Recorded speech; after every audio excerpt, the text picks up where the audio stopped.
ಮಾಧ್ಯಮ ಇತಿಹಾಸದಲ್ಲಿ ಇದೇ ಮೊದಲ ಬಾರಿಗೆ guarantee news doctor B R. Ambedkar ಹೆಸರಲ್ಲಿ ಪ್ರಶಸ್ತಿ ಕಾರ್ಯಕ್ರಮ ಹಮ್ಮಿಕೊಂಡಿತ್ತು.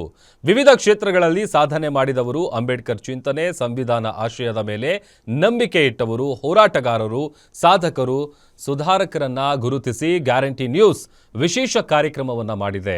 ಕರ್ನಾಟಕ ಭೀಮ್ ರತ್ನ ಅವಾರ್ಡ್ 2025 ಹೆಸರಿನಲ್ಲಿ ನಡೆದ ಪ್ರಶಸ್ತಿ ಸಮಾರಂಭಕ್ಕೆ ಸಚಿವರಾದ ಸತೀಶ್ ಜಾರಕಿಹೊಳಿ, ಮಾಲಿನ್ಯ ನಿಯಂತ್ರಣ ಮಂಡಳಿ ಅಧ್ಯಕ್ಷ ಪಿ.ಎಂ. ನರೇಂದ್ರ ಸ್ವಾಮಿ, ಪರಿಷತ್ ವಿಪಕ್ಷ ನಾಯಕ ಛಲವಾದಿ ನಾರಾಯಣಸ್ವಾಮಿ, ಬಿಜಿಎಸ್ ಶಿಕ್ಷಣ ಸಂಸ್ಥೆಗಳ ವ್ಯವಸ್ಥಾಪಕ ನಿರ್ದೇಶಕರಾದ ಶ್ರೀ ಡಾಕ್ಟರ್ ಪ್ರಕಾಶನಾಥ ಸ್ವಾಮೀಜಿ, ನಟರಾದ ದುನಿಯಾ ವಿಜಯ್, ವಸಿಷ್ಠ ಸಿಂಹ, ಹಿರಿಯ ನಟಿ ತಾರಾ ಅನುರಾಧ, ನಟಿ ಸೋನು ಗೌಡ ಸೇರಿದಂತೆ ಗಣ್ಯಾತಿ ಗಣ್ಯರು ಭಾಗಿಯಾಗಿದ್ದರು. ಕರ್ನಾಟಕ ಮಾತ್ರ ಅಲ್ಲ, ಇಡೀ ದೇಶದಲ್ಲೇ ಇದುವರೆಗೂ ಯಾವ ಮಾಧ್ಯಮವೂ ಅಂಬೇಡ್ಕರ್ ಹೆಸರಲ್ಲಿ ಪ್ರಶಸ್ತಿಯನ್ನು ನೀಡಿಲ್ಲ.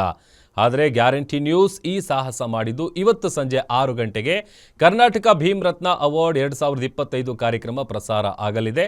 ತಪ್ಪದೆ ವೀಕ್ಷಿಸಿ.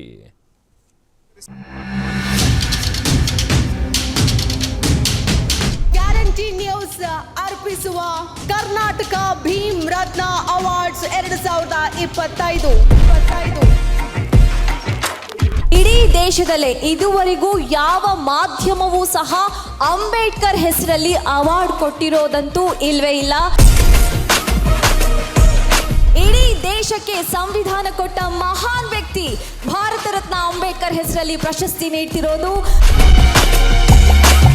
ಭೀಮ ಅನುಯಾಯಿಗಳನ್ನ ಗೌರವಿಸಿ ಸನ್ಮಾನಿಸುವ ಡಾಕ್ಟರ್ ಬಾಬಾ ಸಾಹೇಬ್ ಅಂಬೇಡ್ಕರ್ ಅವರ ಏನು ಕಷ್ಟ ಕೊಟ್ಟಿದ್ದಾರೆ ಅದು ನಿಮಗೆ ಅರಿವು ಬರಬೇಕು ಈ ಪ್ರಶಸ್ತಿಯಿಂದ.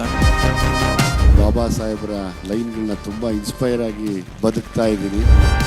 ಶಾಶ್ವತವಾಗಿ ಉಳಿಯುವಂತ ಕೆಲಸ ಆಗ್ಲಿ ಅನ್ನೋಂತ ಗುರುತಿಸಲ್ಪಡ್ತಕ್ಕಂಥ ಇಲ್ದಲೇ ಇರ್ತಕ್ಕಂಥ ಈ ಸಮಾಜದಲ್ಲಿ ಇವತ್ತು ನಮ್ಮ ಗ್ಯಾರಂಟಿ ನ್ಯೂಸ್ ನಿಮ್ಮನ್ನೆಲ್ಲ ಸತ್ಕರಿಸಿ ಪ್ರೋತ್ಸಾಹಿಸ್ತಾ ಇದೆ.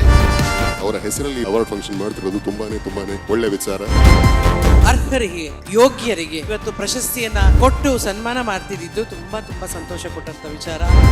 ನಮ್ಮ ಭೀಮನ ಹೆಸರಿನಲ್ಲಿ ಕೊಡ್ತಕ್ಕಂಥ ಈ ಪ್ರಶಸ್ತಿ ನಿಜಕ್ಕೂ ಸಾರ್ಥಕ. ಜೈ ಭೀಮ್.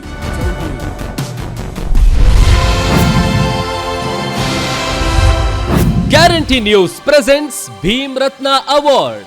ವೀಕ್ಷಿಸಿ ಸಂಜೆ 6 ಗಂಟೆಗೆ.